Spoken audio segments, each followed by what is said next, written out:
पहाड़ों की तलहटी में एक गांव धुंध और रहस्य में डूबा हुआ था। गांव वाले सीधे सादे लोग थे। उनकी जिंदगी धरती की गति और पुरानी कहानियों की फुसफुसाहट से चलती थी। वो अलौकिक चीजों के बारे में धीमी आवाज में बात करते थे। उनके चेहरों पर पीढ़ी दर पीढ़ी चला आ रहा डर साफ दिखता था, क्योंकि इस गांव में परछाइयों में राज छुपे थे और हवा का हर झोंका एक कहानी सुनाता था।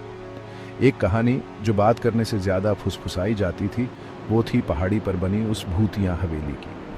ये जगह डरपोकों के लिए नहीं थी, ये भूली बिसरी यादों की निशानी थी। इसकी टूटती हुई दीवारों पर बेलें और डरावनी परछाइयां छाई थी। गांव वाले इससे बचने के लिए मीलों का चक्कर लगाते थे।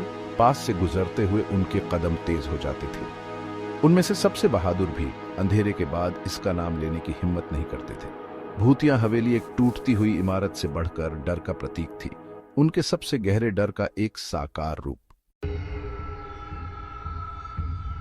हवेली गांव के बाहरी इलाके में हमेशा के लिए अंधेरे में डूबी हुई थी।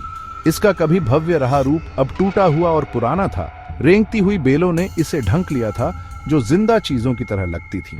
खिड़कियां अंधेरी और खोखली बिना देखे बाहर घूरती थीं, जैसे किसी सोते हुए जानवर की आंखें। रात में टूटी हुई खिड़कियों से हवा सीटी बजाती थी, जिससे उदास आवाजें आती थीं, जो सबसे बहादुर लोगों की भी रूह कंपा देती थी। स्थानीय लोगों ने रात में हवेली से अजीब रोशनियां निकलने की बात कही। साथ में ऐसी परेशान करने वाली आवाजें भी आती थीं, जिनका कोई स्पष्टीकरण नहीं था। कुछ लोगों ने कसम खाई कि उन्होंने बगीचे में भूतिया आकृतियों को घूमते हुए देखा है। उनके रूप चांदनी में अस्पष्ट थे।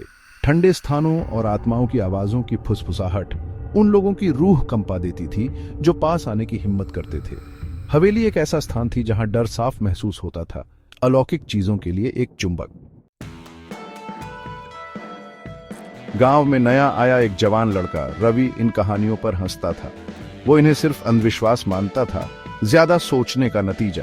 दूसरे गांव वालों के विपरीत उसने उनके डर में बंधने से इनकार कर दिया।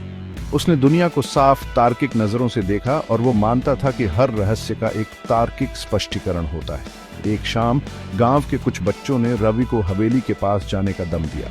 उन्होंने उसे टूटी हुई दीवारों के अंदर एक रात बिताकर अपनी बहादुरी साबित करने की चुनौती दी। रवि उनके अंधविश्वास को दूर करने और एक निडर व्यक्ति के रूप में अपनी प्रतिष्ठा बनाने के लिए उत्सुक आसानी से इस दम को स्वीकार कर लिया। उसने इसे कहानियों के पीछे के सच को उजागर करने, ये साबित करने का मौका देखा कि डर के अलावा डरने की कोई बात नहीं है। जैसे ही अंधेरा गांव में छा गया, रवि हवेली की ओर बढ़ा। उसका दिल तेजी से धड़क रहा था, डर से नहीं बल्कि उत्सुकता और उत्साह से।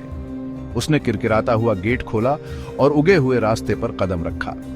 हर कदम उसे रहस्य के केंद्र के करीब लाता था। हवा भारी हो गई, सड़न की गंध और अनदेखी नजरों के बोझ से भरी हुई। शांति में आवाजें तेज लग रही थीं।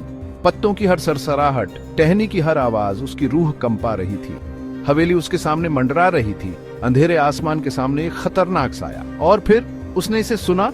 हवा में एक धीमी कराह, उसके बाद घर के अंदर से धमाकों और आवाजों की एक श्रृंखला। पहली बार रवि के मन में संदेह पैदा हुआ, फुसफुसाते हुए कि शायद, बस शायद कहानियां सच थीं।